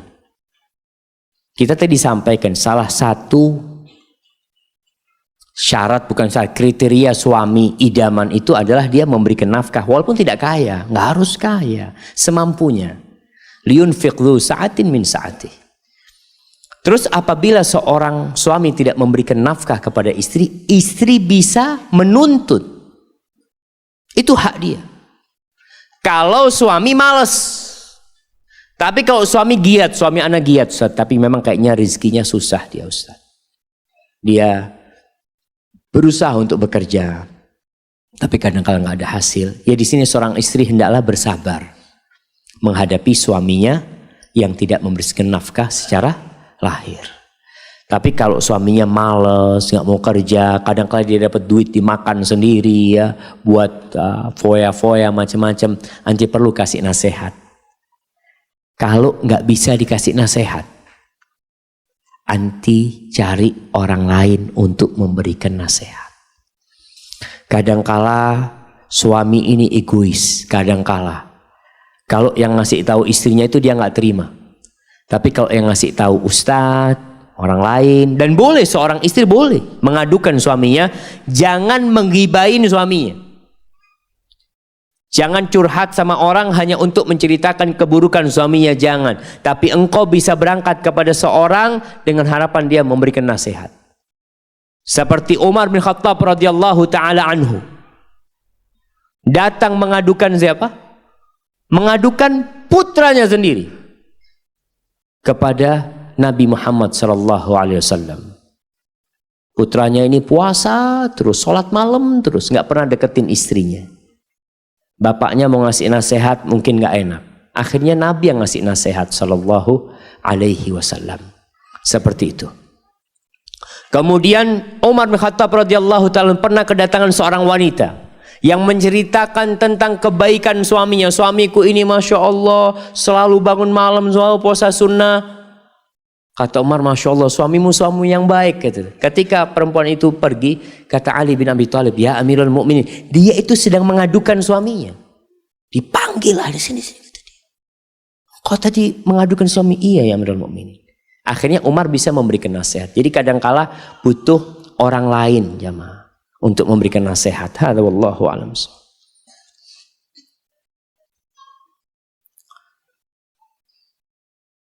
Apa yang harus dilakukan apabila suami ternyata selama ini masih mencintai mantan atau wanita lain? Allahu Akbar jamaah. Iya, sekarang ini banyak media yang membuat rumah tangga itu rusak. Grup-grup WA, kadangkala grup WA alumnus SMA.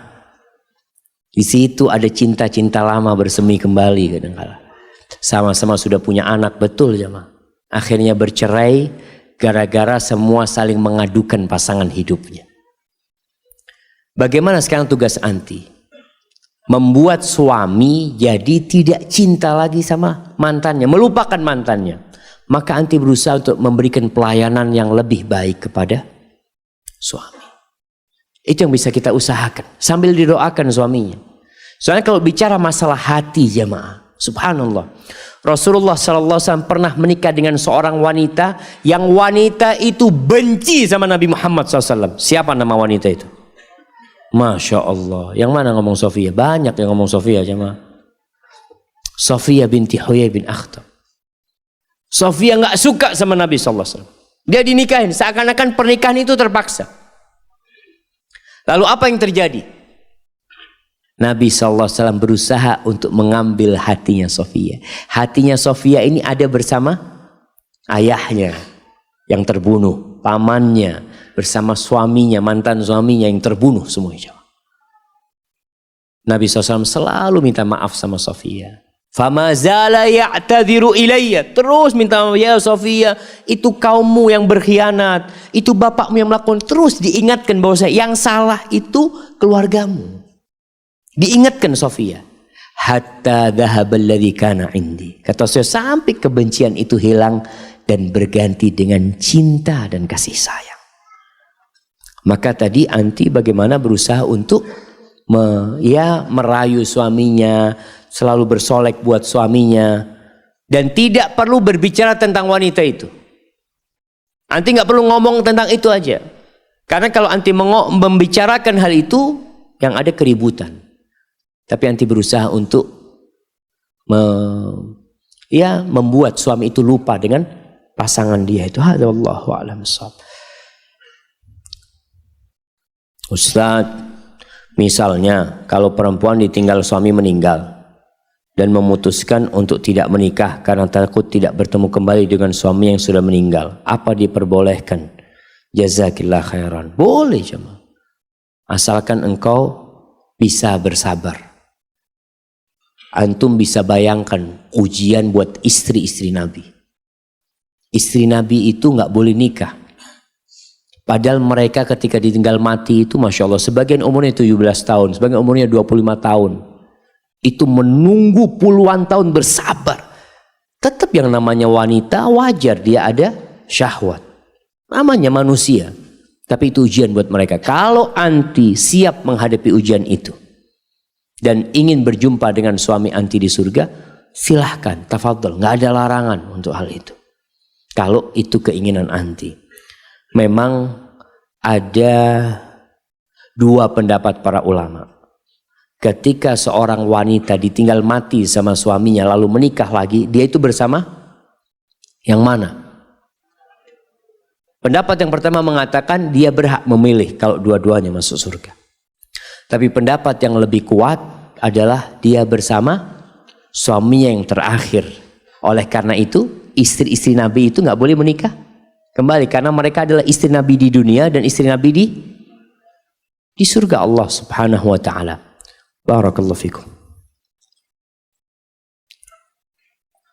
Ada seorang akhwat yang di masa lalunya berpacaran dan sudah melakukan zina. Na'udzubillah.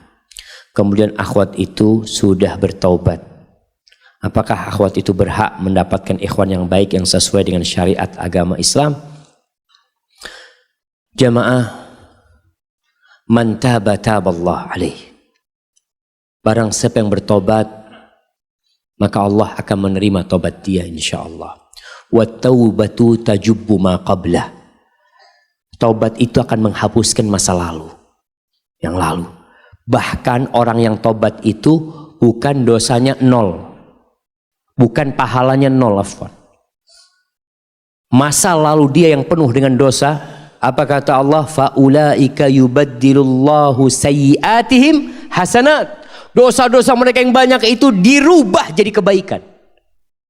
Jadi kalau perempuan ini benar-benar bertobat dengan taubatan nasuha, berhak dia mendapatkan wanita laki-laki yang baik. Insya Allah Allah berikan kepada dia kalau tobatnya diterima. Kalau dia benar-benar bertobat, bisa jadi dia mendapatkan suami yang juga sama dulu pelaku dosa. Jadi kalau ada suami yang mungkin dulu melakukan dosa, berzina, na'udzubillah, kemudian dia menikah dengan seorang wanita dan pada malam pertama diketahui wanita ini sudah tidak gadis, antum nggak usah bicarakan. Antum pernah berbuat dosa dulu dan mungkin istrimu juga telah bertobat. Kalau memang sudah jadi orang baik dua-duanya, artinya dia bukan wanita yang buruk. Antum tahu wanita itu sudah bertobat dan antum tahu dulu dia itu memang mungkin di masa lalunya tidak baik seperti itu. Hadza wallahu a'lam bissawab. Assalamualaikum Ustaz. Ana janda 4 anak. Sering ditanya kapan nikah lagi. Kata ana, lelaki zaman sekarang itu lebih sering ditanya kenapa tidak nikah lagi. Kata ana, lelaki zaman sekarang itu lebih takut dengan janda miskin, anak banyak, ketimbang dikejar anjing galak. Pertanyaannya Ustaz, bagaimana ana harus bersikap karena ana harus mencari nafkah untuk anak-anak ana. Ana ngajar di SMK yang notabene banyak laki-laki dan terkadang banyak kegiatan bid'ah. Subhanallah jamaah. Memang sekarang ini ada tatanan di masyarakat yang berubah. Yang harapan ana kita bisa merubahnya menjadi lebih baik. Di masa Rasulullah SAW itu sahabat yang istrinya 1 bisa dihitung. Bisa dihitung. Istrinya 2, 3, 4. Antum kalau lihat, antum lihat aja sahabat 10 sahabat yang dijamin masuk surga. Untuk melihat 4 khulafaur rasyidin, nggak ada yang istrinya satu. Makanya mereka ketika Abu Bakar meninggal dunia, istrinya Abu Bakar dinikahin oleh siapa? Oleh Ali bin Abi Thalib radhiyallahu taala anhu. Dinikahin gitu. Jadi janda itu punya anak langsung ada yang ngambil gitu. Sekarang kan kesian. Sebagian wanita berpikiran kalau suaminya mau kawin lagi, suaminya ini rakus. Karena mau nikah lagi, antum itu nafsunya terlalu macem-macem lah, dituduh macem-macem. Padahal sebenarnya yang rakus itu perempuan apa laki? Perempuan satu itu ngambil haknya 4 orang. Dia kuasain sendiri. Itu lakimu itu boleh buat 4 orang. Kau kuasai sendiri, yang nafsu siapa sebenarnya? Betul. Jadi sebenarnya yang terjadi di masyarakat ini jamaah, ya harapan ana, terus terang, ana kalau ngelihat janda-janda ya, kesian mereka jamaah. Apalagi janda anak 4. Sebenarnya ya bapak-bapak di sini sebenarnya mau ya. Kau lihat wajahnya itu, masya Allah. Cuma memang takut tidak bisa berbuat adil, maksud ana, masya Allah jamaah. Bukan takut sama istri tua aja. Maka anti bersabar. Saya kalau memang kondisinya anti harus cari nafkah, berdoalah. Jangan pernah berhenti berdoa minta suami.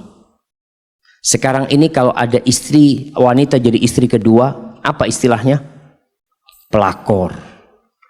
Iya, memang diciptakan buruk. Yang pezina diganti namanya PSK, pekerja seks komersil. Nah, maka kita harus memerangi istilah-istilah ini. Kita harus kembalikan istilah-istilah itu kepada istilah yang syar'i.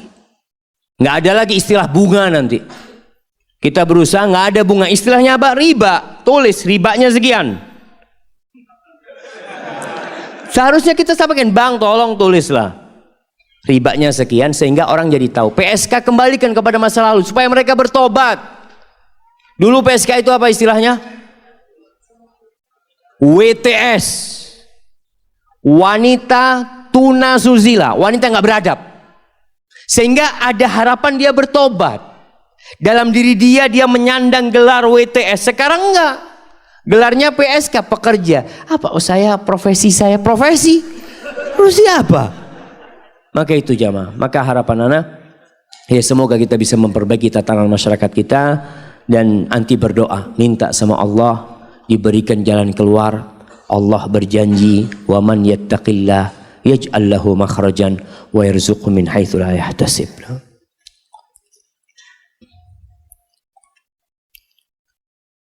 Apakah menjadi wajib hukumnya secara syar'i bila istri minta cerai apabila suami pecandu narkoba, sering mengabaikan dan menyakiti istri karena tidak bisa meninggalkan narkoba?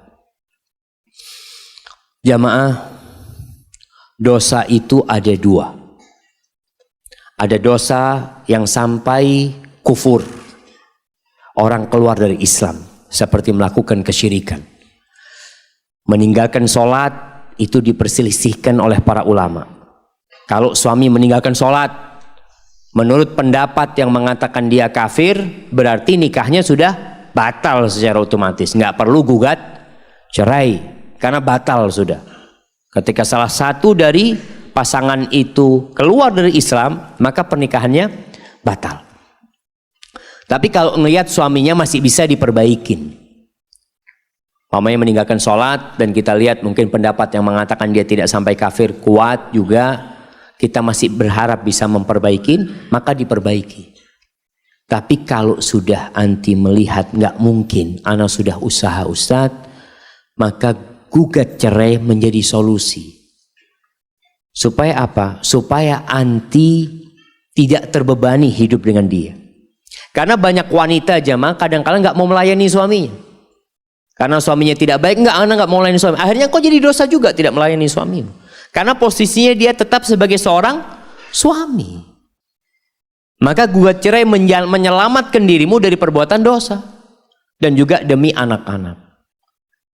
Maka kalau dikatakan wajib tergantung kondisinya. Selama dia masih bisa diperbaiki, mudah-mudahanlah. suami bisa diperbaikin. Barakallahu fikum. Saya suka dengan seorang akhwat, tapi bapaknya itu taklid dengan salah satu ormas Islam. Jadi kalau lihat orang yang bermanhaj salaf kurang srek, mohon pencerahannya Ustaz. Ya antum lamar aja kalau memang akhwatnya itu akhwat yang baik.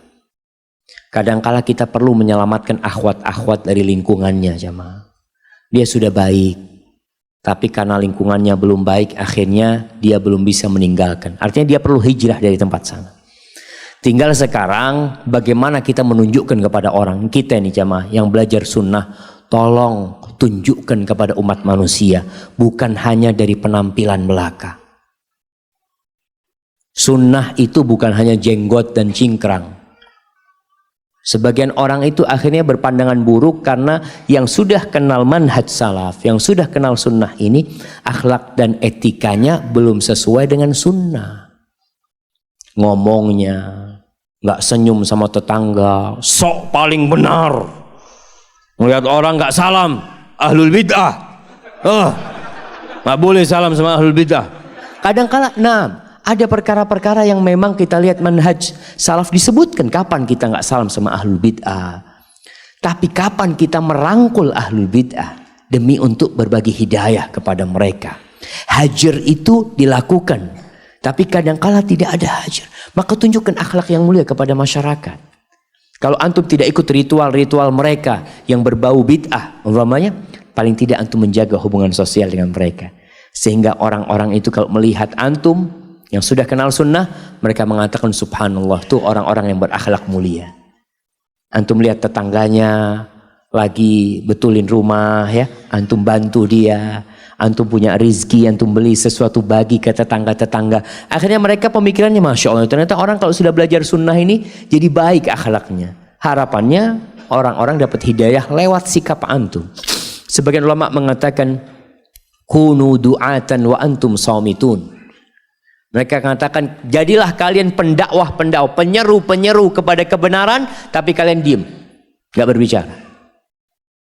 Karena dakwah itu identik dengan menyampaikan. Maka dikatakan kalian sampaikan, tapi kalian diam. Gimana menyampaikan dengan diam? Bil akhlak, dengan perilaku yang baik. Barakallahu fikum.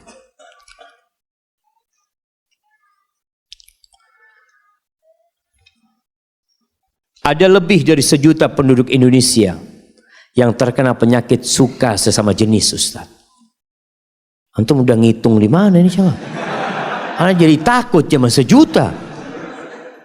Dan salah satunya adalah kawan ana. Oh mungkin dia memang nyatet ya mah. Kawannya juga masuk dalam sensus dia. Sebagai teman apa yang harus ana sarankan kepadanya ya Ustaz? Haruskah kita menikah dulu? Hah? Tunggu Anda baca lagi. Ada lebih dari 1 juta penduduk Indonesia yang terkena penyakit suka sesama jenis, Ustaz. Dan salah satunya adalah kawan ana. Sebagai teman, apa yang harus ana sarankan kepadanya, Ustaz? Haruskah dia menikah dulu untuk menjaganya meski dia tak tertarik pada lawan jenis, atau dia harus memujang dulu sampai sembuh? Subhanallah jemaah. Ya harus diobatin. Kalau bicara nikah tapi dia nggak diobatin, nggak lama pernikahan. Karena ada orang yang menikah tetap penyakitnya itu bukan berarti dengan menikah dia sembuh penyakitnya. Maka harus diobatin. Nasihat ana diobatin. Bagaimana cara ngobatinnya? Ada pengobatan yang secara agama dengan menumbuhkan keimanan. Dengan mendakwain dia, dengan menceritakan tentang penyakit-penyakit dan azab Allah Azza wa Jal atas perbuatan yang kalau itu dia lakukan. Kemudian sampaikan tujuan kehidupan ini adalah untuk memiliki anak keturunan. Kalau umpamanya si Bambang menikah dengan Didik, tutup Indonesia jemaah. Tutup. Maka itu sudah bertentangan dengan fitrah manusia. Jadi kalau ada yang mengatakan ini hak asasi manusia, mereka teriak mengatakan itu. Hak asasi manusia bagaimana engkau menyebabkan manusia habis dari muka bumi ini. Kalau dilegalkan yang kau inginkan, tutup Indonesia. Kenapa? Nggak ada yang punya keturunan jamaah. Semua menikah dengan sesama jenis. Na'udzubillah min dzalik. Ini hak asasi manusia untuk hidup dan melanjutkan kehidupan di bumi Indonesia ini. Jadi engkau kalau berpikir LGBT kalau ingin dilegalkan, berarti engkau ingin menutup NKRI. Habis penduduk Indonesia. Na'udzubillah min dzalik. Kemudian perlu diobatin secara psikis. Kadangkala perlu berangkat ke dokter psikiater. Bukan berarti antum gila, tapi separuh gila. Nah, enggak gila, separuh gila. Orang yang suka sesama jenis, na'udzubillah jamaah. Ya Allah, alhamdulillah selamat.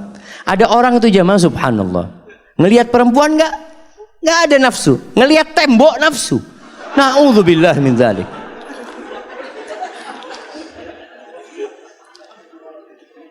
Saya baru putus dengan pacar saya. Dengarkan dulu jemaah. Karena niat saya ingin memperbaiki diri. Tetapi saya belum ikhlas melihat dia dengan yang lain. Bagaimana cara saya untuk mengikhlaskannya? Emangnya milik antum dia harus diikhlaskan. Jemaah, cinta itu tidak harus memiliki.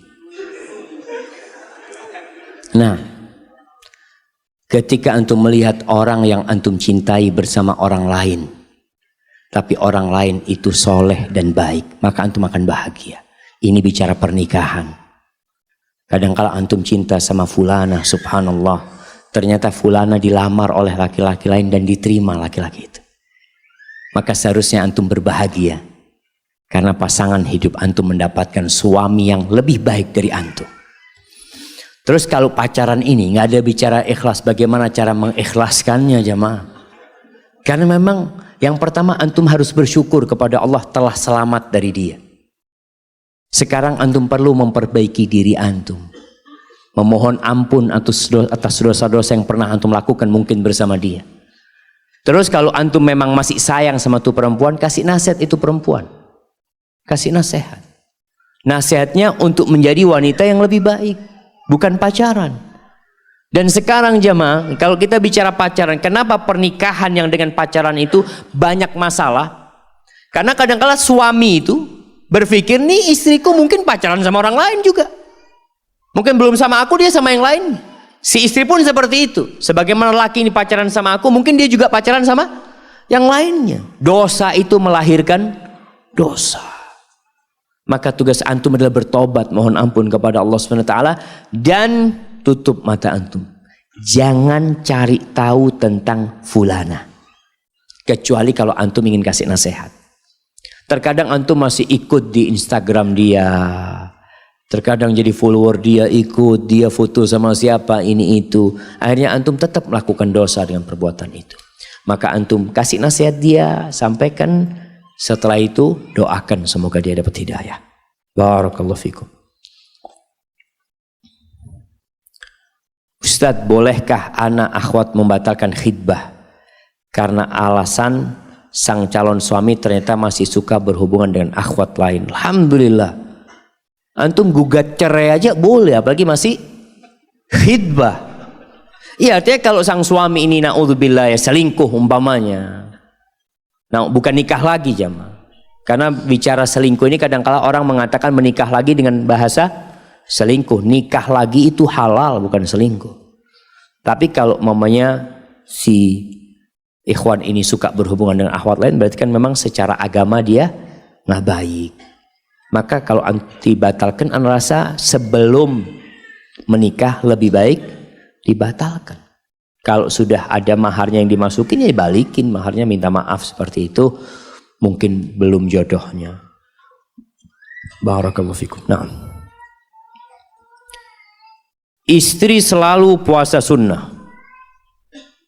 Bolehkah saya sebagai suami meminta dia untuk tidak puasa supaya dia menemani saya makan siang? Sebenarnya istri itu nggak boleh puasa sunnah kalau suaminya ada di rumah kecuali dengan izin suami. Jadi bukan suami meminta istri untuk tidak puasa, tapi istri yang minta izin sama suami untuk puasa. Suami boleh bilang iya, boleh bilang tidak. Kemudian apa yang harus dilakukan istri? Taat. Sami'na. Wah, Ustaz, saya mau beribadah, Ustaz. Nah, kata Nabi SAW, perempuan itu nggak boleh puasa sunnah illa biizni zaujiha, kecuali dengan izin suaminya kalau suaminya ada di rumah. Kalau suaminya merantau, nggak perlu izin sama suami. Barakallahu fikum. Semoga Allah selalu melindungi Ustaz dan kita semua. Amin. Membiarkan istri bekerja di sebuah dinas pemerintahan yang di dalamnya ada laki-laki dan perempuannya, termasuk perbuatan dayuth, karena terkadang ada campur baur di dalamnya. Terima kasih, jazakumullah khairan. Tergantung kondisinya, jemaah. Kalau dia itu tidak sampai berkholwat dengan laki-laki umpamanya, maka mungkin masih aman. Kalau dia nggak bercampur baur sama laki-laki, insya Allah aman. Tapi kalau sudah dia itu berduaan sama laki-laki, kadangkala ada dinas satu mobil sama laki-laki, dia perempuan sendirian, maka seharusnya seorang suami meminta istrinya untuk resign atau minta ditaruh di bagian lain yang lebih aman buat dianya. Hadza wallahu a'lam bissawab.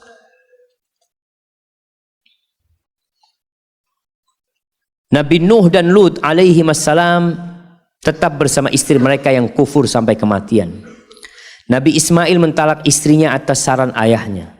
Bagaimana dengan kita umat Nabi Muhammad SAW? Apakah boleh kita tetap bertahan dengan istri yang zalim dan kufur nikmat? Kita berusaha bersabar dengan kezalimannya, dengan tetap menasihatinya. Karena hidup hanya sebentar dan mengharapkan kebahagiaan yang kekal di surga Allah. Amin. Masya Allah, jemaah. Iya.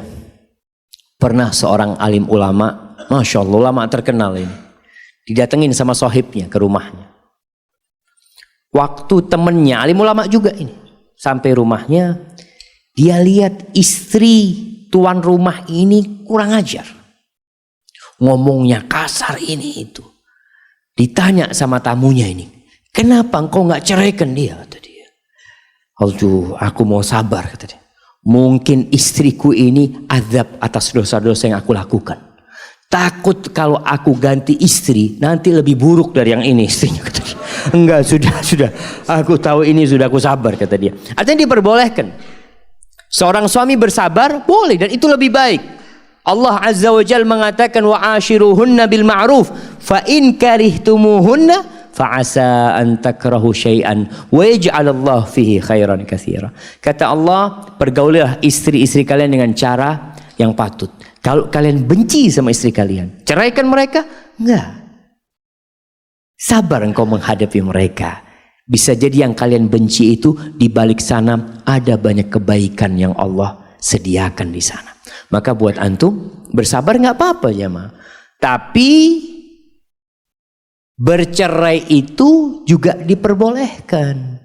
Jangan sampai akhirnya antum mendapatkan istri yang zalim, antum menzalimin dia juga. Lebih baik antum ceraikan dia sehingga antum tidak berbuat dosa kepada dia. Maka bismillah, kalau antum bisa bersabar dan terus memberikan nasihat, semoga antum mendapatkan pahala yang besar dan dosa-dosa antum diampuni oleh Allah Azza wa Jalla. Nah, Masya Allah, pertanyaan terakhir jemaah, karena anda lihat sebagian sudah lapar, anda lihat sebagian sudah merem tidur, Masya Allah. Bagaimana cara mencintai sesuatu atau seseorang karena Allah? Baik itu keluarga, teman, pasangan dan lain-lain. Subhanallah. Dalam perjalanan menuju kepada Allah Azza wa Jalla, ada dua syarat jemaah. Yang pertama, pembimbing, pemandu untuk jalan menuju Allah SWT. Yang kedua, teman yang mendampingi kita menuju Allah Azza wa Jalla. Rasulullah SAW ketika hijrah, beliau memilih pemandu dan memilih teman.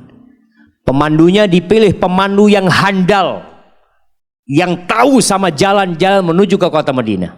Antum kalau mau cari pemandu, cari ustadz, cari guru yang tahu dengan jalan menuju kepada Allah Azza wa Jalla. Kalau cari teman yang sehati sama antum, sehati, itu penting. Inilah bicara bagaimana kita mencintai pasangan kita, teman kita, keluarga kita karena Allah Azza wa Jalla. Bagaimana gambarannya mencintai mereka karena Allah Subhanahu wa taala? Karena dia taat sama Allah Azza wa Jalla. Karena dia baik, karena dia orangnya soleh. Makanya Hasan Al-Basri mengatakan ikhwanuna ahabbu ilaina min ahlina.